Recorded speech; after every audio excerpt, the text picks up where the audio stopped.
What I'm working on today is a Silverado HD 2500 with the L5P Duramax 6.6.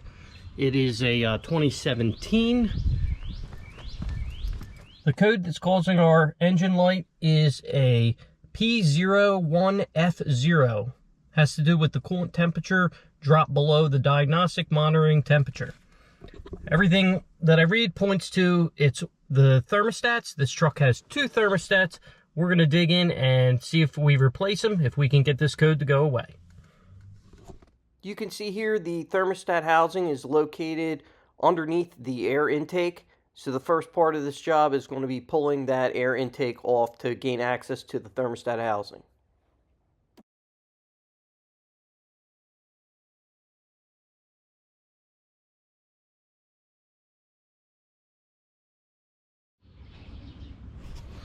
Or without the intake hoses on there, we're able to see kind of what's going on. This is the thermostat housing. Let me see if we can get you in here. Unfortunately, I don't think this rear bolt back there will clear this intake. So there's a bolt back there, and then there's one way down back there behind that bolt. This one doesn't look like too much trouble. That one's probably going to be fun. I'm imagining a swivel and a long extension to kind of come through this section. Let me see what I come up with. I'm going to give it a shot. All right, I have this intake loose. What I ended up doing was I was able to get it with a 1/4-inch drive with a 13mm, one of these little shallow guys. So that actually worked out pretty good. I'm not going to try to remove it out of here. I probably could if I have to, but for now I'm going to see if I can leave it in there, because I just needed to get that out of the way so I can get this bolt in the rear. So that should give me enough clearance to get it out. I don't want to take anything extra apart that I don't have to. So next thing I'm going to work on is getting this temperature sensor unplugged there, and then there's a clip here right there. It's clipped on. I'm going to get that off, and then I think I can start cracking these loose. All right, the wiring harness, it's a little bit tricky to get. You got to release this clip first. So the clip needs to be slid up like it is right now. When you start out, this clip's probably going to be all the way down. You got to slide it up. Then I was able to grab the whole plug with a pair of long needle nose and lift it up with these guys. Next thing I did was I cracked this hose loose. I only lost a little bit of coolant splashed. I have a bucket down on the ground, and then I have a little piece of hose and one of these primer balls, and I was able to pump. I'm going to pump out whatever's left down in the thermostat housing, so when I pull those bolts out, you know, I'll have less spilled on the floor and more in the bucket. This probably inevitable, you're going to get some coolant, but after I'm done, I'll rinse it down. It'll be fine. I'm going to get these bolts cracked loose next.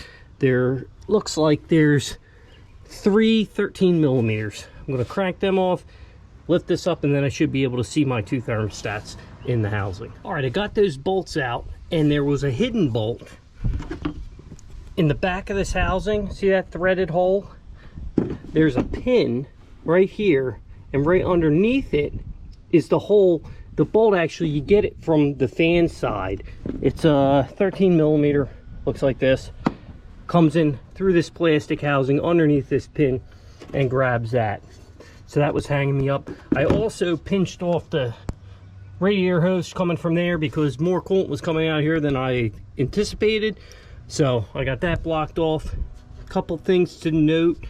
There's 2 holes in the back of the larger one. They're facing the cab. I don't see any holes in this smaller one, but I'll be careful when I pull these out, make sure that the orientation is correct on both of them. I have the new thermostats here. When we ordered the parts from GM, they were showing 2 part numbers. So I'm going to look at the numbers on the actual thermostats and see which one of these correlate, because they had 2 for this VIN number truck. For whatever reason, they had 2 different part numbers. I don't know if it has something to do with temperatures, so hopefully they'll be stamped and I'll be able to match them up. So I'm going to work on that right now, and then I will bring you back. All right, so this is the one from closest to the cab, to the firewall. This one was stamped 82 degrees Celsius. The other differing factor, it has these little holes around the top, and then this like rubber surface. That one is this part number here, GM part number 972-41130. And then the front one, this is the front one here. That says 85 degrees Celsius. That looks to be the same as this one. This one says 85 degrees Celsius. This has this rubber O-ring in this section here, and then this rubber stopper here. That was part number 972-41129. I believe that this is the correct one for the closest to the front of the truck. This one definitely is the one that goes toward the firewall. These other two part numbers that they gave me, they don't seem to match. They're similar in that one's an 82 and one's 85, but the actual construction is different. The way this centerpiece looks different, and they did supply the rings. The bigger one boxes came with the rings, the O-rings already on them. So I'm going to go with the two that look most similar to what I took out. All right, here we are the next morning. Had to put the camera away because it started raining on me, of course, right halfway through the job. I was able to get everything put back together. I have the coolant. I filled that back up. I need to add a little bit more to it. I did take it for a drive last night, and the temperature was running right under 210, which is where it's supposed to be. The initial test drive, it wouldn't get above 180. So I believe that it is fixed. With some more drive cycles, it will confirm. Thanks for watching. We'll catch you on the next one. These are the basic tools that you need to complete the task of changing the thermostats. Of course, we have the code reader so that you can see what code you're getting, so that you know it's time to change your thermostats. I have a deep 8. This was used to pull the hose clamps off of the intake and to get the intake out of the way. We have a 13 millimeter deep. You're going to need this for, there's like that square box up top that says 6.6 Duramax. There's a bolt behind there that's deep. You got to take that nut off with that. We have a swivel 13. That's going to be used for getting the bolts off of the water pump housing. This is the tool that's absolutely necessary. I don't see any other way of doing this job without this. This is a shallow 13 millimeter universal joint. Tape this to your extension if you do not have a locking extension, because if you drop this down there, it's going to take you a while to find it. Ask me how. I know. Okay. This was important because you needed this to take off the two bolts that hold the last piece of intake tube going down to the turbo. And then, you know, I have about a 10 or 12 inch extension on that.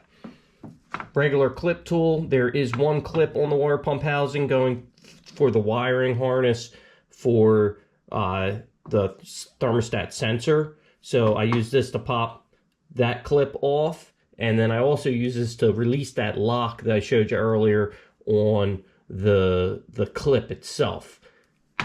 I used these long needle nose because you can't really get your hand down there on that clip to, once it's unlocked, reach down with this, then you can lift up. Use a hose pick, or, you know, this is a small pick, but a bigger hose pick for pulling the radiator hose. Lastly, we've got a big pair of vice grips. You can use whatever kind of pliers you got to remove the upper radiator hose. And then this, I lost, I'd say about maybe a half gallon to 3/4 of a gallon of coolant. I would have lost less had I realized earlier, if you take a pair, this is just vice grips with hose on it, but if you have those fancy hose clamp pliers, there's a smaller diameter hose that comes out of the bottom of the coolant reservoir. If you pinch that off first, and then you saw how I sucked out most of the fluid, you'll lose very little fluid doing this. So right here, that's the tools you're looking at, basic tools that you need to get the job done.